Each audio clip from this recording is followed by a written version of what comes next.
Flash? The PlayStation 2 is often regarded as one of the best consoles to date. It spawned many beloved series like Kingdom Hearts, God of War and Devil May Cry, and helped the likes of Metal Gear Solid and Grand Theft Auto elevate the industry as a whole. Despite all of its successes, and there are many, the console wasn't without its duds. That's obviously going to happen when you have over 4,000 games for people to play. To put that into context, across the 13 years of the PlayStation 2's life, a game has been released every 1.4 days. And this was all before digital downloads became the big thing. There were people who physically had to manifest crime life gang wars into this world and haven't felt the warmth of God's light since. But why all the stinkers? While video game budgets increased and access to modern tech prompted video game spectacles, some developers just couldn't capture the magic the PS2 allowed for. It's like they didn't even try. While we tend to look at the PS2 through rose-tinted spectacles, it is easy to forget that much of the vast library amounted to shovelware, terrible tie-ins and impressively bad ports, all because the console was almost too popular. Just like with the Nintendo Wii, if you build a platform for all ages and tastes, there are going to be some unscrupulous developers and publishers trying to capitalize on the super chaotic market with low effort rush jobs. Despite having access to what was an advanced piece of hardware running on the impressive Emotion Engine processor, these 10 games were pushed out as if the developers were very low on fiber. Get some bananas, boys! Hello viewers, it's good to see you. I'm Will for Cultured Vultures, and these are the worst PS2 games of all time.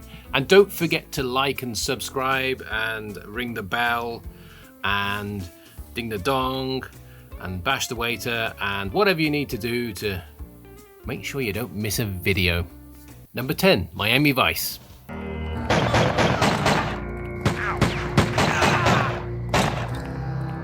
Released only in the European market, for some reason, although this show was mainly popular in the USA, so who knows, the PS2 version of Miami Vice was altogether a different beast compared to its more widely released PSP tie-in of the 2006 Jamie Foxx and Colin Farrell film. While its cinematic inspiration had a mixed reception, Miami Vice the game on the PSP was largely considered a decent bit of fun. The PS2 version, meanwhile, which takes more from the TV show than the film, was pretty awful. It would have been easy for Davalix, a name which sounds like kidney stone medication, to emulate Grand Theft Auto Vice City or Max Payne for moderate success. Sadly, the developer went the expected route for this tie-in. It's a rather basic third-person shooter with floaty controls, an ugly aesthetic, and a poor attempt at capturing the entertainment value of the genre's staple mechanics. It's never surprising when games based on movies or TV shows are bad. Miami Vice, though, is insultingly poor. Completely fails to capture any magical charm from the original source material. And to make matters worse, Davalix would go on to create two Knight Rider games. I mean, who gave them the license? Take Vice City, strip away all the good bits and make it worse than a cocaine hangover and you get this adaptation. Not that I would know anything about cocaine hangovers, you understand. Number 9, Maid Man.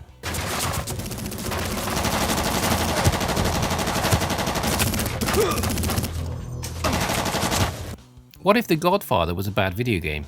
Yes, we did get an official Godfather video game that very same year, but Maid Man far surpasses any negativity the official game received.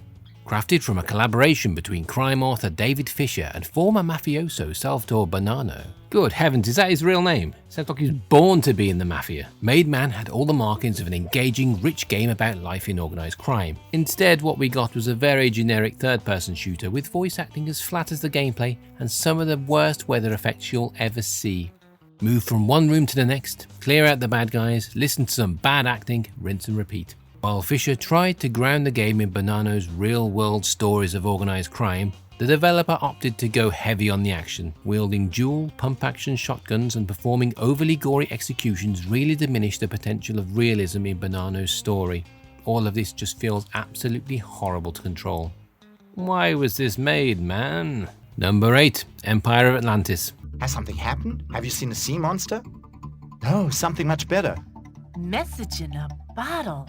The best video games are the ones that feel like thrown together Adobe Flash games, right?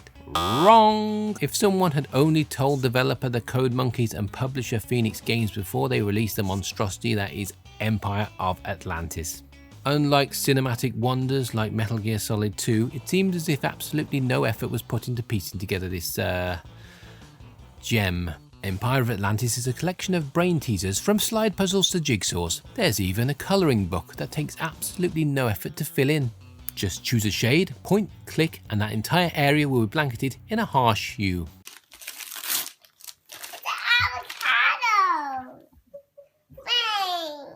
The real selling point is the animated short, which feels like a haphazard cartoon used to teach some historic event or verse in the Bible. If you've ever played any of Phoenix Games' repertoire as a kid, there's a good chance you grew up thinking that God is dead. Number 7. Beverly Hills Cop.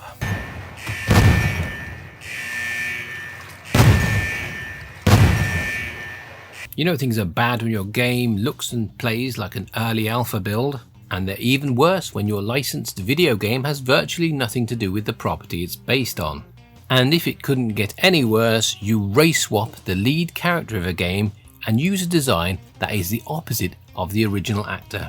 It almost feels like it was done in spite of not being able to secure the rights to the character's likeness. Why Eddie Murphy was swapped for a D-grade Vin Diesel is only one of the game's many affronts. Stiff controls make GoldenEye look like a modern marvel by comparison. The hitboxes are all over the place, and if you've ever wondered what a bullet sponge is, just play this game for a few minutes and you'll be well versed. The whole game has a very incomplete feel to it, which is only amplified by the game's complete lack of any voice acting. The lack of Eddie Murphy's charm and the comedic writing are also absent in the finished build, as is the absence of Harold Faltermeyer's Axel F. That pains us the most. Well, that and actually having to play the game. Maybe the crazy frog would have helped here. Oh my god, we have summoned him, everybody run! Number 6. Anubis II.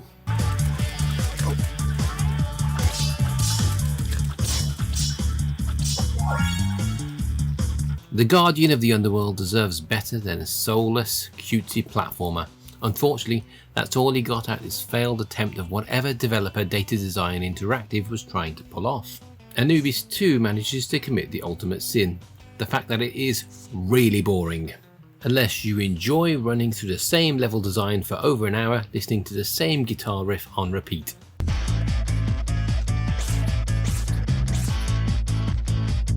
One thing that Anubis II does have going for it is that it could have been a good looking cartoonish game. The character model for the titular Egyptian god is actually kind of fun, it's just a shame nothing fun is done with him. From an aggressively bad camera that gets caught on walls to boring enemies, Anubis II is one to leave in the never play pile. It can't hurt you that way, but if you bought it, maybe you deserve it. Worst of all, this is basically the same game as Ninja Bread Man or Rock'n'Roll Adventures, two other games that Data Design probably cranked out in an afternoon while half the team trawled MySpace. Should have kept this one in the underworld. Number 5. Hidden Invasion.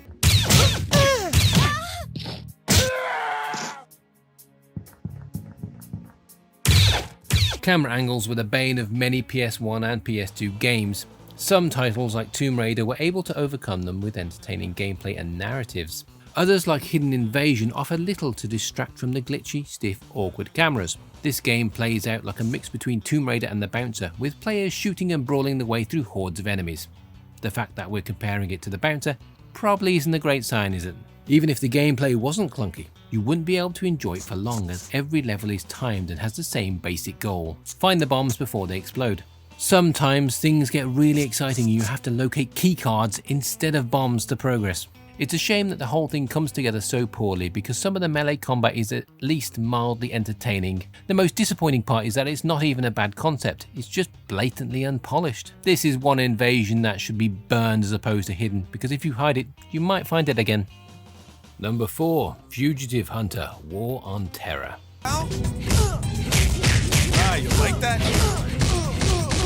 Nothing says tact quite like turning a real conflict into an arcade-style shooter. That is essentially what Fugitive Hunter: War on Terror did, but it's so poorly developed that it feels like an attempt to cash in on political strife in the Middle East. Man, the 2000s feel like they took place in an alternate dimension sometimes. Also known as America's 10 Most Wanted in Europe, Fugitive Hunter is a first-person shooter that sends players into the heart of Pakistan, Utah, Paris and Miami to fight back against terrorist threats. Players eventually wind up in Afghanistan and go toe-to-toe with Osama bin Laden. Yes, you did hear me correctly, you can go mano a mano against one of the 21st century's worst terrorists. The somewhat insensitive subject matter aside, Fugitive Hunter is nothing noteworthy. Its gunplay is dated even by PS1 standards, and its engine doesn't utilize the power of the PS2 at all. Its strangest feature, outside of the concept of Fugitive Hunter, is the soundtrack. Some levels are accompanied by strange out-of-place grooves that do not match the game's tone whatsoever. Who doesn't love a bit of James Brown while they're fighting for freedom? America,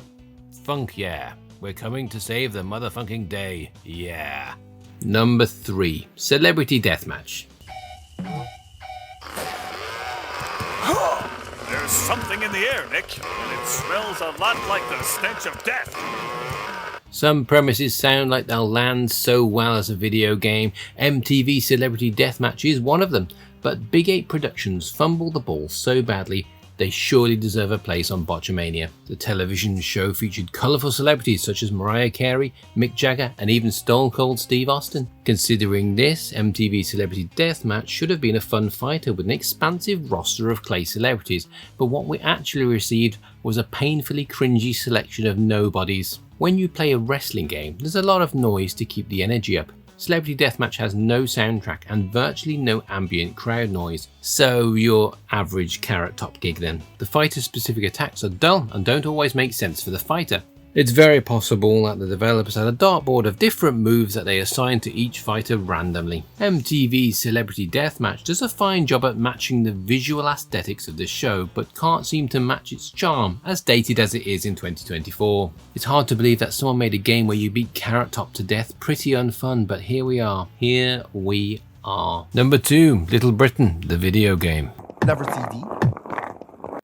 Oh my god, I still can't believe I just done that. The comedy sketch series Little Britain has aged as gracefully as the kid from Terminator 2. Little Britain was a game in the party genre of video games, and I feel that was an ironic choice. Released on the PS2 only in Europe, saving the rest of the world from experiencing this mess. Not only is it downright ugly, Little Britain is extremely repetitive and features some of the most aggressive sound effects ever heard in a video game. The gameplay is divided into offensively bad minigames that range from throwing plants at people riding bicycles to slapping flamboyant pedestrians while touting, "I am the gay." That actually came out more like Bane than intended, I do apologise. Everything is so uninspired and weird. There's even a minigame fashioned after Pac-Man, which is a sign of being creatively bankrupt, I'll have you know. And what makes it worse, there's no ghost chasing you. You just eat cake while the same 4 lines get spouted over and over again. It's very clear you need to be a fan of the series to even remotely appreciate the humour, and even then it's a task, especially in 2024. And it's safe to say that even the familiarity with the source material isn't enough to make this game fun, or at least not one of the worst games on the PS2. At least we've been spared Mrs. Brown's Boys on PS5 so far. Don't you dare, BBC. Don't you dare. Number 1, Cinderella.